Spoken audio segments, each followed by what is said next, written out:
Hello viewers, my name is Zach Hardy, and this is kind of an impromptu video. I did not want Unitards to go almost a complete week without getting a new upload, being as Chase already uploaded his Steel Purgatory review a few days ago, and since this is his off week, since he's not going to be putting up an Intensity review, especially today, considering today is Thursday, so if you haven't watched that video and you're expecting an Intensity review, don't, because he explained in that video that he was not going to be doing an Intensity review because he had his, this is his off week, so he will be up next week with an Intensity review. But I did not want this channel to go without an upload, especially since it's been a couple of days, and the next video that would be uploaded would be in a week from now, so I didn't want that to be the case, so I've decided to put up an impromptu video, and this is actually a WWE topic kind of video, and it's talking about the WrestleMania 31 main event match between Roman Reigns and the WWE World Heavyweight Champion Brock Lesnar. Alright, now I've heard things about, Daniel Bryan and Roman Reigns at Fastlane. I did not watch the match because I don't bother to buy the WWE Network or own the WWE Network. So I've decided to kind of look at some comparisons or kind of pick apart the match between Roman Reigns and Daniel Bryan a little bit, and then go into the match that's supposed to happen at WrestleMania 31. Now, what happened at Fastlane was that Roman Reigns defeated Daniel Bryan to become the #1 contender for the WWE World Heavyweight Championship at WrestleMania 31.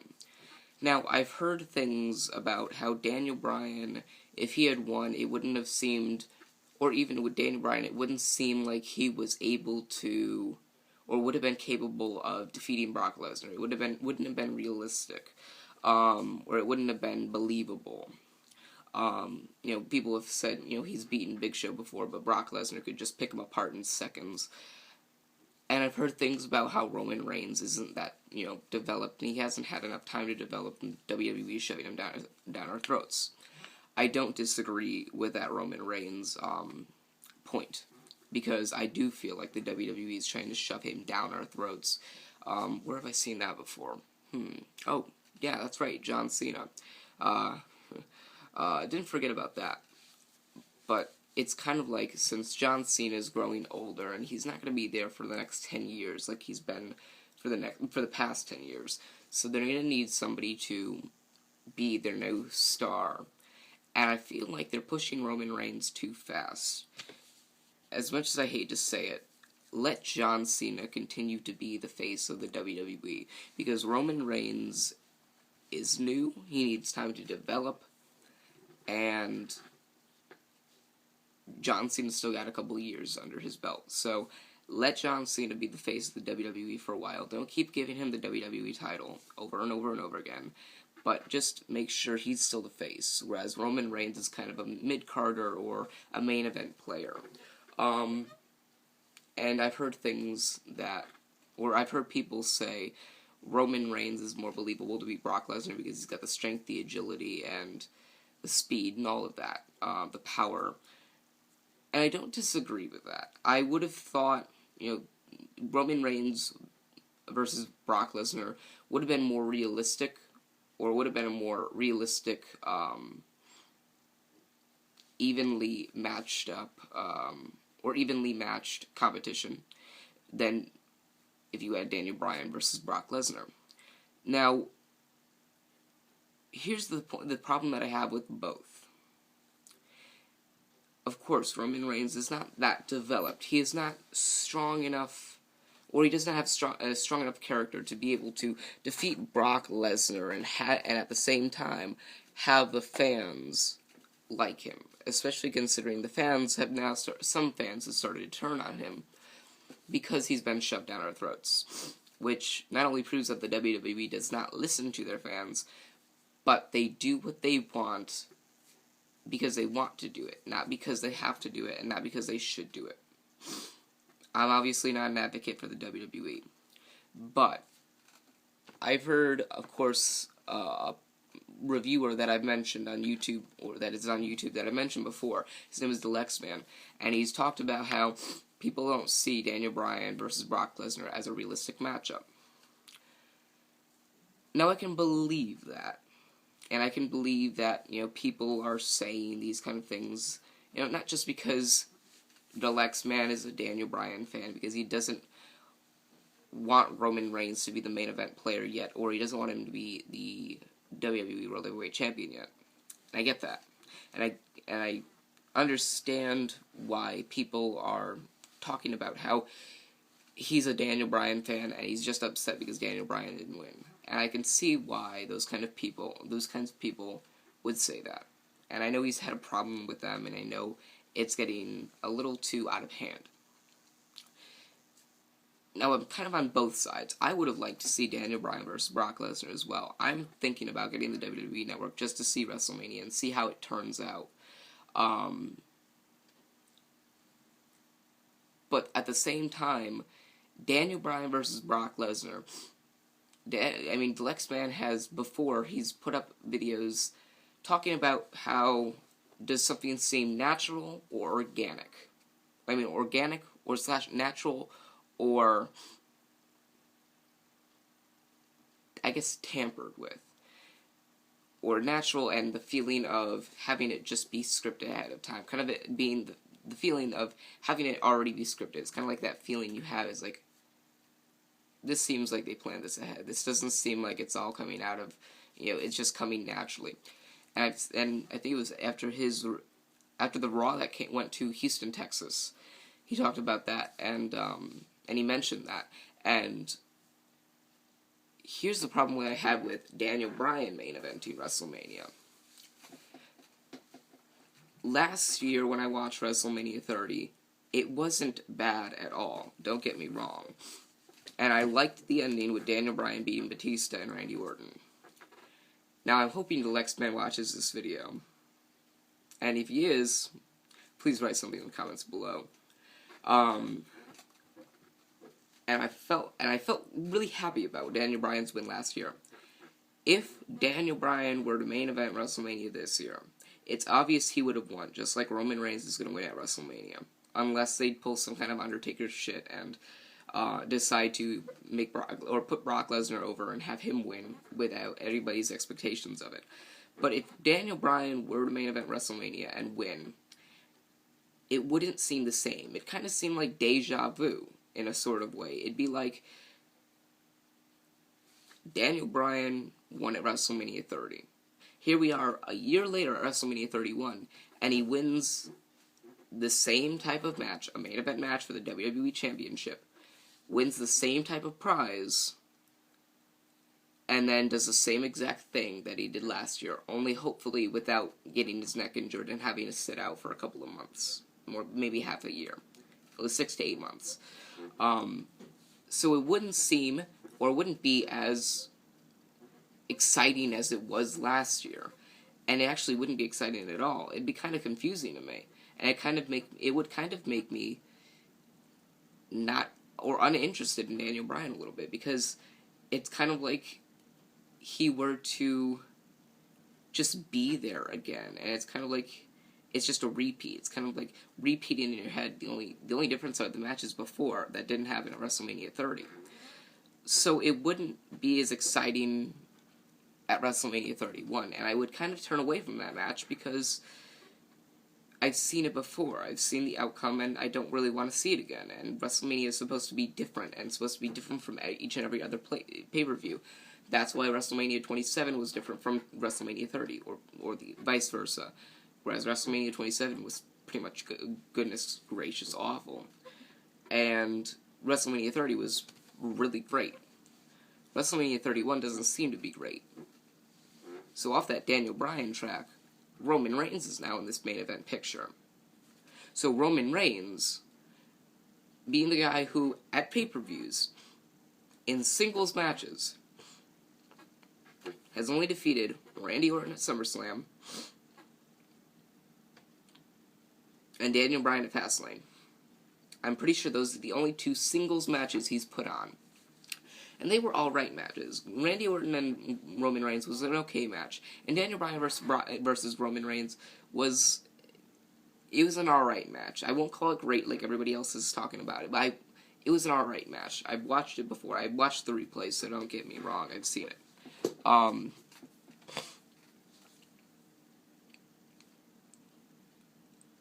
I don't want Roman Reigns to be the world champion or to be shoved down our throats, because I like the guy. I don't like how they're booking him now. I've turned on him a little bit. I'll be honest. And it's just kind of pissing me off that Roman Reigns is this top guy, and he's at the top of the food chain, yet he's only been in the singles competition for almost a year. How long did they even... This may sound shocking to people that didn't watch wrestling during the Ruthless Aggression era, but how long did John Cena, or how long was John Cena there until he became the face of the WWE? Let's see, a few years? 2 or 3 maybe? 2 to 4 years to become the face of the WWE. Now, he's worked for it, don't get me wrong. I don't like John Cena as a wrestler, because it's just like he's being shoved down our throats too much. But I will give him the credit that he fought his way to the top. He continues to fight his way to the top, even though he's pretty much already at the top. And he continues to put himself as the underdog, even though he really is not. But John Cena fought his way to the top. Roman Reigns has not fought his way to the top. He has not earned the right to be the main event performer. So, I guess the biggest problem that I have with Roman Reigns as the face of the WWE is that he's going to continuously be shoved down our throats. And we haven't had enough time to get interested into a character, and a character that Roman Reigns just can't have, because he does not have a character. He does not have a direction. I mean, what happens when he wins the WWE Championship at WrestleMania? Who does he face then? Brock Lesnar? I don't think so. Daniel Bryan? Doesn't look like it, because Daniel Bryan looks like he's going to be in the Intercontinental Championship. The WrestleMania Money in the Bank ladder match reboot with the Intercontinental Championship on the line instead of a damn briefcase. So it looks like Daniel Bryan's going to be in that picture. Who else is he going to face? John Cena? Looks like he's going to become the U.S. champion at WrestleMania. I mean, who else is left? Seth Rollins? Maybe. I mean, one of the biggest things I'm hoping for is that, considering Roman Reigns is more than likely going to win, my apologies, Roman Reigns is more than likely going to win at WrestleMania, what I'm hoping for is Seth Rollins cashing in on Roman Reigns and winning the WWE Championship. Because right now, I mean, people argue whether or not he's going to do it. Right now, that's the only valuable option. I mean, where else would Seth Rollins cash it in? I mean, you don't have any other way for Seth Rollins to cash it in. So, I mean, you can't have him cash it in at Extreme Rules. You can't have him cash it in at, well, what's the next pay-per-view? Battleground? I don't know. Whatever the next pay-per-view would be, the next couple pay-per-views would be, I don't see Seth Rollins cashing in at any of those places. So WrestleMania 31 is the only place where Seth Rollins can actually cash it in. And Seth Rollins, if he cashes in, needs to win. He needs to win because you built Seth Rollins up as this major heel, one of the only heels that is in the WWE right now that is continuously booed. And an actual good heel. I mean, the only other one is, I guess I could argue with The Miz and Triple H and Stephanie McMahon. Those are the only good heels that are actually booed. So you got Seth Rollins continuously over and over and over again talking about how he's going to become the next WWE World Heavyweight Champion. You can't have him lose when he cashes it in. Otherwise, he's going to be looking like a fool. He'll look like a fool, and he'll be down at the bottom of the line, and he won't be able to get back up because the WWE will not let him. And I have a feeling that since the WWE is known for doing this, since Seth Rollins has talked about being the next WWE World Heavyweight Champion over and over and over again, I feel like the WWE is going to make him lose because he's been bragging about it. So what about the unpredictability of Seth Rollins loses when he cashes it in? That's not going to make the fans happy. The only way to make the fans happy would be Seth Rollins cashing in on Roman Reigns at WrestleMania 31 or Brock Lesnar at WrestleMania 31. It's more than likely going to be Roman Reigns. Stop having people doubt that, because it is going to be Roman Reigns. So in order to make the fans happy and make the fans not turn away from WrestleMania 31 and cause it to be the worst WrestleMania since WrestleMania 27, in order for that to happen, you need to have Seth Rollins win at WrestleMania 31 after cashing in the briefcase. That's the only valuable way. And I'm hoping that's the case. And even then, no matter who it is, Roman Reigns, Seth Rollins, who are they going to face after WrestleMania? I mean, sure as hell not going to be John Cena. Sure as hell not going to be Daniel Bryan. At least it shouldn't be. Because Daniel Bryan and John Cena, believe it or not, being in the mid-card spot, they're doing better than if they were in the main event spot. Daniel Bryan would have no direction, so you might want to leave him in the Intercontinental Championship spot, because then you have all these other contenders that are facing, for a shot at him. John Cena, keep him in the U.S. Championship spot. Keep him in there, because then he has way more of a selection of performers to go through, and performers that he can't really bury anymore, because they're not in the main event picture, so he can't just push them down to the bottom of the line and make them jobbers again, like he did with R-Truth, and like he did with numerous others that I don't have time to talk about. Seth Rollins, Roman Reigns, they don't have anybody else to face if they win the WWE Championship. I mean, the only way I could see a direction being is if Seth Rollins wins the title at WrestleMania 31, and then he feuds with Roman Reigns. And then Seth Rollins ultimately defeats Roman Reigns. Roman Reigns does something else. And Dean Ambrose starts that feud with Seth Rollins afterwards. That's the only way I can see something happening like that. But you also have to take in consideration that Randy Orton is still in the mix. Randy Orton is probably going to face Seth Rollins at WrestleMania 31, and then that's it.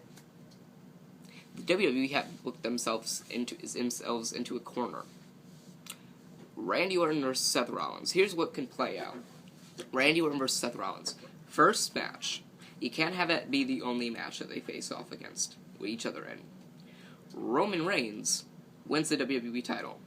If Seth Rollins were to cash in that briefcase on Roman Reigns, he'd win the title. But then, wait a minute. You still have your feud with Randy Orton, and now Roman Reigns is more than likely going to be looking for his rematch clause. It's kind of like you're tied into a crossroads. You can go this way, you can go that way. You can do this, you can do that. And I have a feeling, since Randy Orton is going to be facing Seth Rollins at WrestleMania 31, he's going to more than likely face him again at Extreme Rules and so on and so forth. So that means you can't really have Seth Rollins cash in on Roman Reigns unless you do something to end Seth Rollins and Randy Orton's feud at WrestleMania 31. And you can't really do that because that's one of the most anticipated matches at WrestleMania 31 or for WrestleMania 31, besides Sting and Triple H and The Undertaker and Bray Wyatt. So what else are you gonna do? I'm sorry, WWE, but you're losing my interest. And don't get me wrong. The reason why I've stopped doing WWE reviews is not because the WWE has put on bad programming, because they, sometimes they'll put on good programming, sometimes they won't. The problem is I haven't had the time to do it. I'm gonna try, or I'm not gonna promise, but I'm gonna see if I can start doing US or WWE topic videos, because reviews take too long to upload it, and topic videos I can talk for 10 minutes and upload that. So that's my thought on WrestleMania 31. I know it's all over the place, and I know I've repeated myself so many times. It's 11:30 in the morning, I just woke up, I just had my coffee, and I just got my paperwork done. And I've run out of things to say, so there you go, there you have it. That's my thoughts on the WrestleMania 31 pay-per-view preview, or the WrestleMania 31 main event. I'm probably going to be doing a WrestleMania 31 preview and review video, so maybe look out for that. I'll announce whether or not I'm going to do that later on, or you can go to my website and check out whether or not I'm going to do it on the blog section or on the homepage. Just continuously look through, whatever pages to find out whether it's going to be going up or not. So, anyway, thank you for watching. That was my WrestleMania 31 main event thoughts and predictions. Well, not thoughts, and predictions, but thoughts. Thank you for watching. Remember, like, favorite, and subscribe for more. I'm Zach Hardy, signing off.